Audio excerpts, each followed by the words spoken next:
الحمد للہ رب العالمین، الصلاة والسلام علی سید الانبیاء والمرسلین وعلی آلہ وصحبہ اجمعین۔ قال اللہ تعالی فی القرآن المجید والفرقان الحمید، وَلَوْ أَنَّهُمْ آمَنُوا وَاتَّقَوْا لَمَثُوبَةٌ مِّنْ عِندِ اللَّهِ خَيْرٌ لَوْ كَانُوا يَعْلَمُونَ يَا أَيُّهَا الَّذِينَ آمَنُوا لَا تَقُولُوا رَاعِنَا وَقُولُوا انظُرْنَا وَاسْمَعُوا وَلِلْكَافِرِينَ عَذَابٌ أَلِيمٌ۔ ما يود الذين كفروا من أهل الكتاب ولا المشركين أن ينزل عليكم من خير من ربكم والله يختص برحمته من يشاء والله ذو الفضل العظيم۔ صدق اللہ العلی العظیم۔ ترجمہ سماعت فرمائیں۔ اور اگر وہ ایمان لاتے اور پرہیزگاری اختیار کرتے تو اللہ کے یہاں کا ثواب بہت اچھا ہے اگر یہ جان لیتے۔ اے ایمان والو، اپنے رسول صلی اللہ علیہ وآلہ وسلم سے راعینا نہ کہو، انظر نہ کہو، اور ابتدا غور سے سنا کرو، اور کافروں کے لیے دردناک عذاب ہے۔ کافروں میں سے اہل کتاب اور مشرکین یہ نہیں پسند کرتے کہ تمہارے رب کی طرف سے تم پر کوئی خیر یعنی وحی نازل کی جائے، اور اللہ جس کو چاہے اپنی رحمت کے ساتھ خاص کر لیتا ہے، اور اللہ بڑے فضل والا ہے۔ رب اشرح لی صدری ویسر لی امری واحلل عقدۃ من لسانی یفقہوا قولی، اللہم فقہنا فی الدین، آمین یا رب العالمین۔ نہایت ہی قابل احترام میری پیاری بہنوں، السلام علیکم ورحمۃ اللہ وبرکاتہ۔ میں نے آپ کے سامنے سورہ بقرہ کی آیت نمبر 103، 104 اور 105 تلاوت کی اور اس کا ترجمہ پیش کیا۔ آئیے اب ہم اس کی مختصر تفسیر سمجھ لیتے ہیں۔ اللہ پاک نے ارشاد فرمایا وَلَوْ أَنَّهُمْ آمَنُوا، اگر وہ مان لیتے۔ اب دیکھیے، اس سے پہلی جو آیت 102 تھی اس میں جادو کا ذکر تھا، جس کو آپ نے تفصیلاً سنا۔ اب اسی کے تناظر میں یہ بھی آیا مبارکہ ہے، آیت نمبر جو 103 ہے، اس میں یہ فرمایا کہ وہ جادو کی برائی کو جانتے، یعنی کہ وَلَوْ أَنَّهُمْ آمَنُوا، اگر وہ ایمان لاتے تو یا جان لیتے۔ تو اب یہاں پر دیکھیے کہ اس کے پہلے جو آیت تھی اس میں فرمایا کہ اگر یہ جادو کی برائی جانتے تھے، اور آخر میں فرمایا کہ وہ جان لیتے، یعنی وہ نہیں جانتے۔ یہ جو ہے نا بظاہر ایک نقص یعنی کہ بیان کیا جا رہا ہے کہ وہ جانتے بھی تھے اور نہیں بھی جانتے تھے۔ آپ دیکھیے اس کا جو جواب ہے وہ یہ آتا ہے کہ ان کو جادو کی برائی کا علم تھا، لیکن چونکہ وہ علم کے تقاضے پر عمل نہیں کرتے تھے اور جادو کرتے تھے، اس لیے ان کے علم کو عدم علم کے قائم مقام کر کے فرمایا کاش وہ جان لیتے۔ تو اب اس سے ہمیں کیا معلوم ہوا کہ جو عالم علم کے مطابق عمل نہ کرے تو وہ جاہل ہی ہے، یعنی کہ علم نے اس کو کوئی فائدہ نہیں دیا۔ اب یہاں پر دیکھ لیجئے کہ اشارہ ہوتا ہے کاش وہ جان لیتے۔ اس سے یہ وہم نہیں کرنا چاہیے کہ اللہ تعالیٰ یہ چاہتا ہے کہ وہ علم کے تقاضوں پر عمل کرے، لیکن اللہ کا چاہا پورا نہیں ہوا، کیونکہ اللہ تعالیٰ کا ہر چاہا ہوا پورا ہوتا ہے۔ اللہ تعالیٰ کی ایک مشیت ہے اور ایک مرضی ہے۔ اللہ تعالیٰ کی مرضی کے خلاف تو ہو سکتا ہے، لیکن اس کی مشیت کے خلاف کچھ بھی نہیں ہو سکتا، یعنی کہ جو اللہ تعالیٰ چاہتا ہے، جو اللہ چاہے گا ہو کر وہی رہے گا۔ لیکن اگر اللہ تعالیٰ کی مرضی کے خلاف کوئی کرے تو وہ اللہ تعالیٰ کی ذات نے انسان کو یہ قدرت دی ہے کہ یہی انسان کی دیکھیے تو آزمائش بھی یہی ہے، کون انسان ہے کہ جو اچھے عمل کرتا ہے یا برے عمل کرتا ہے۔ خلق الموت والحیات لیبلوکم ایکم احسن عملا۔ سورہ ملک میں اللہ نے ارشاد فرمایا کہ میں نے زندگی اور موت کو پیدا اسی لیے کیا ہے تاکہ یعنی کہ یہ جانا جائے، یہ دیکھا جائے، تمہاری آزمائش کی جائے کہ تم میں سے کون اچھے عمل کرتا ہے اور کون برے عمل کرتا ہے۔ ہوگا وہی جو اللہ تعالیٰ کی مشیت ہوگی، جو اللہ تعالیٰ چاہے گا، ہو کر تو وہی رہے گا۔ لیکن انسان کو جو اختیارات دیے گئے ہیں وہ اختیار انسان کس طرح سے کیسے استعمال کرتا ہے یہ اللہ تعالیٰ کی ذات نے انسان کی مرضی پر چھوڑا ہے۔ اللہ تعالیٰ کی جو مرضی تو وہ یہی ہے کہ ہر انسان نبی کریم صلی اللہ علیہ وآلہ وسلم کے لائے ہوئے دین کی پیروی کرے۔ ہر انسان جو مسلمان ہے، جو کلمہ طیبہ پڑھ کر دائرہ اسلام میں داخل ہوتا ہے، وہ اسلام کے راستے پر چلے، صراط مستقیم پر چلے اور جنت کی طرف جائے، آخرت میں اور دنیا میں سرفروب ہو، دنیا میں بھی باعزت زندگی گزارے اور آخرت میں بھی باعزت طریقے سے اللہ تعالیٰ کی بارگاہ میں سرفروب ہوتے ہوئے جنت کے راستے پر چلے، جنت کے راستے میں جائے، جنت میں جائے، داخل ہو۔ یہ اللہ تعالیٰ کی منشا ہے، مرضی ہے، خواہش، یعنی کہ خواہش تو نہیں کہا جا سکتا، اللہ پاک کی ذات تو ہر چیز سے پاک ہے، لیکن اللہ تعالیٰ کی مرضی کے خلاف تو ہو سکتا ہے لیکن اس کی مشیت کے خلاف کچھ نہیں ہو سکتا۔ اب یہودیوں کا ایمان لانا اور ان کا جادو نہ کرنا یہ اللہ تعالیٰ کی مرضی تھی، اس کی مشیت نہیں تھی۔ اللہ تعالیٰ کفر اور بدعملی پر راضی نہیں، لیکن دنیا میں جو کچھ ہوتا ہے اس کی مشیت سے ہوتا ہے۔ کاش وہ جان لیتے، اس سے معلوم ہوتا ہے کہ ان کا جادو کرنا اور علم کے خلاف عمل کرنا اللہ کی مرضی کے خلاف تھا، اس لیے یہاں فرمایا گیا کاش وہ جان لیتے۔ اب دیکھو کہ یہودی حضور سید کائنات صلی اللہ تعالیٰ علیہ وآلہ وسلم اور قرآن پاک پر ایمان لاتے تو اللہ تعالیٰ کے ہاں ان کا ثواب ان کے لیے بہت اچھا ہوتا، کیونکہ آخرت کی تھوڑی سی نعمت دنیا کی بڑی نعمت سے بڑی نعمت یعنی کہ اعلیٰ ہے، بہت بڑی اعلیٰ نعمت ہے۔ اب آگے دیکھیے آیت نمبر جو 104 ہے، جس میں اللہ تعالیٰ کی ذات نے ارشاد فرمایا یا ایھا الذین آمنوا لا تقولوا رائنا وقولوا انظرنا واسمعوا۔ اب دیکھیے یہاں پر جو ہے یہ بہت پیارا نقطہ ہے، بہت پیاری آیت ہے، اس کو اچھے طریقے سے ان ڈیٹیل ان دونوں آیات کو، آیت نمبر 4 اور آیت نمبر 5 کو سمجھ لیتے ہیں۔ اب یہاں پر اس آیہ مبارکہ میں جو یہودی تھے ان کا یعنی کہ جو عناد ہے، حسد ہے، وہ بیان فرمایا جا رہا ہے کہ نبی صلی اللہ علیہ وآلہ وسلم سے کلام کرتے ہوئے ایسے لفظ استعمال کرتے تھے جس سے گستاخی کا پہلو نکلتا تھا۔ تو اللہ تعالیٰ نے مسلمانوں کو اس لفظ کے استعمال کرنے سے منع فرما دیا۔ علامہ قرطبی لکھتے ہیں کہ حضرت ابن عباس رضی اللہ تعالی عنہما بیان کرتے ہیں کہ مسلمان نبی صلی اللہ علیہ وآلہ وسلم سے راعینا کہتے تھے، یعنی ہماری رعایت فرمائیں، ہماری طرف التفات اور توجہ فرمائیں۔ جب کوئی بات سمجھ نہ آتی تو اس موقع پر کہتے تھے راعینا، ہماری رعایت فرمائیں۔ اب جو یہود ہیں ان کی لغت میں یہ لفظ بددعا کے لیے تھا، تو اس کا معنی تھا سنو تمہاری بات نہ سنی جائے۔ انہوں نے اس موقع پر یعنی کہ یہ جو موقع تھا کہ مسلمان جو تھے، صحابہ کرام جو تھے، وہ نبی کریم صلی اللہ علیہ وسلم کی بارگاہ میں جب وہ ہوتے تو آپ صلی اللہ علیہ وسلم کو کہتے کہ رائنا۔ اب جو یہودی تھے انہوں نے اس بات کا، اس موقع کا فائدہ اٹھاتے ہوئے اس غنیمت جانا اور کہنے لگے کہ پہلے ہم اس کو تنہائی میں بددعا دیتے تھے،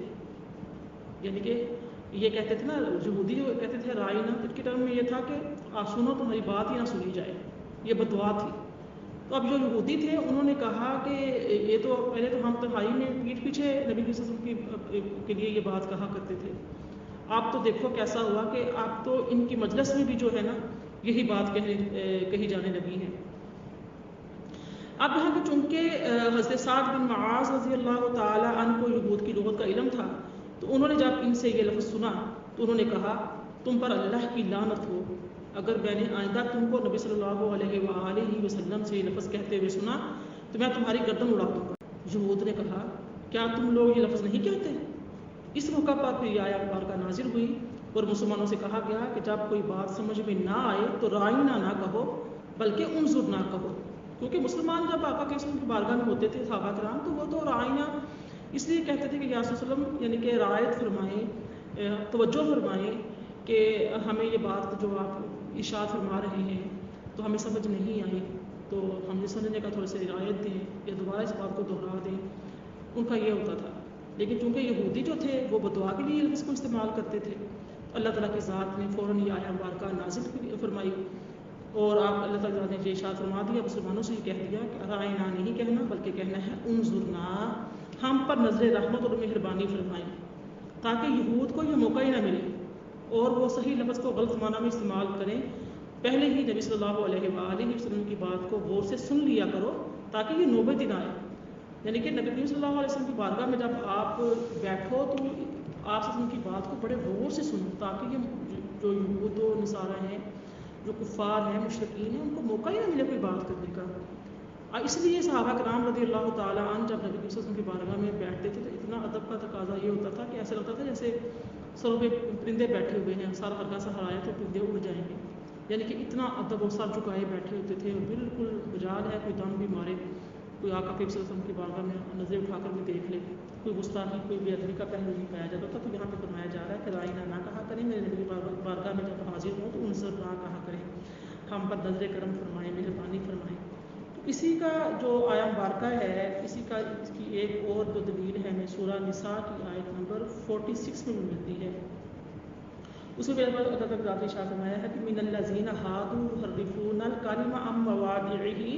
ویقولون سمعنا وعصینا واسمع غیر مسمع وراعنا لیا بألسنتہم وطعنا فی الدین ولو انہم قالوا سمعنا واطعنا واسمع وانظرنا لکان خیرا لہم واقوم ولکن لعنہم اللہ بکفرہم فلا یؤمنون الا قلیلا. یعنی کہ بعض لوگ اللہ کی کلمات کو اس کے سیاق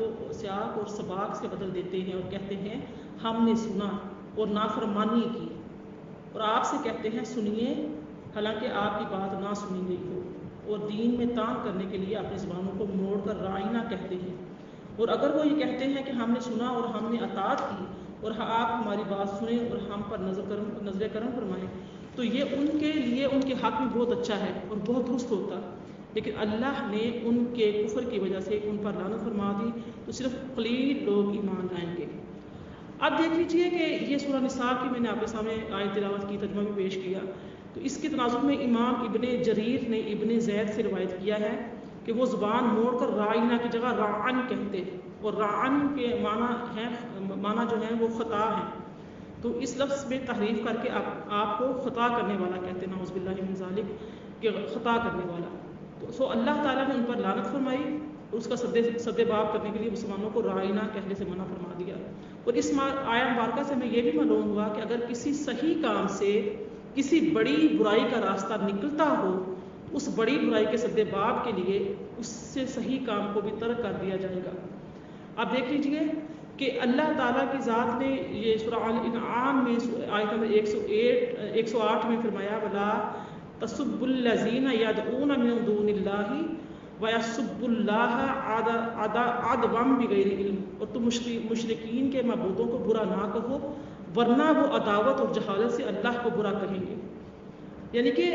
جب نبی آپ کو بیان کیا کہ جب کسی صحیح کام میں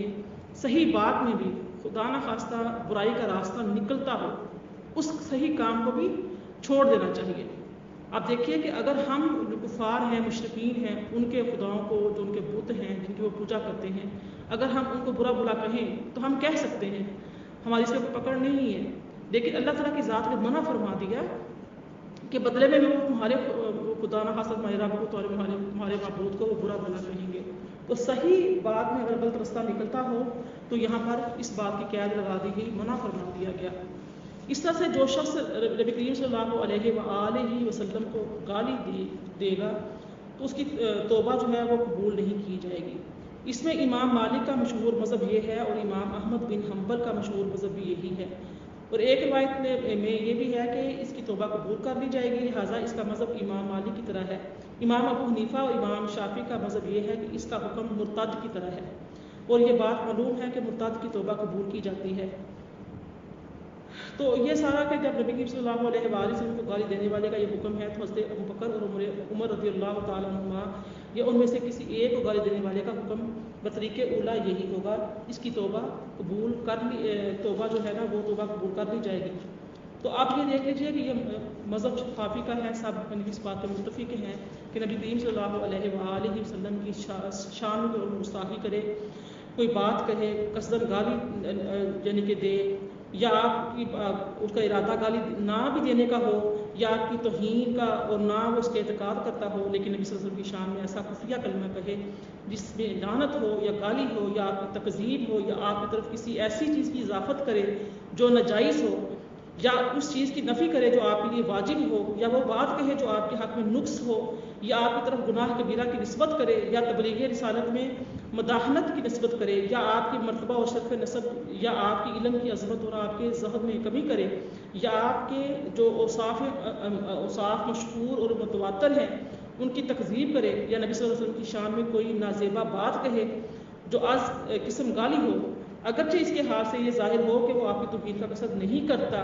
تو نہ اس پر اعتماد کرتا ہے، یا اس نے جہالت کی وجہ سے کہا ہے، یا رنج و قلق کی بنا پر یا نشہ کی وجہ سے کہا ہو، یا سبقت لسانی یعنی کہ زبان درازی سے ایسا کہا ہو۔ کچھ لوگ چلو زبان ہوتے ہیں، بولتے سوچتے نہیں ہیں، یوں ہی بھی سوچے سمجھے یا جوش غضب سے ایسا کہہ دیا، تو ایسے شخص کا بلا توقف یہ حکم ہے کہ اس کو قتل کر دیا جائے گا، کیونکہ جہالت تکفیر میں عذر نہیں ہے، نہ سبقت لسانی کا دعویٰ، نہ مذکور صدر اسباب میں سے کوئی اور سبب ہے۔ تو اس شخص کے جس کو ان کلمات کے کہنے پر مجبور کیا گیا ہو، اس کے دل میں ایمان ہو۔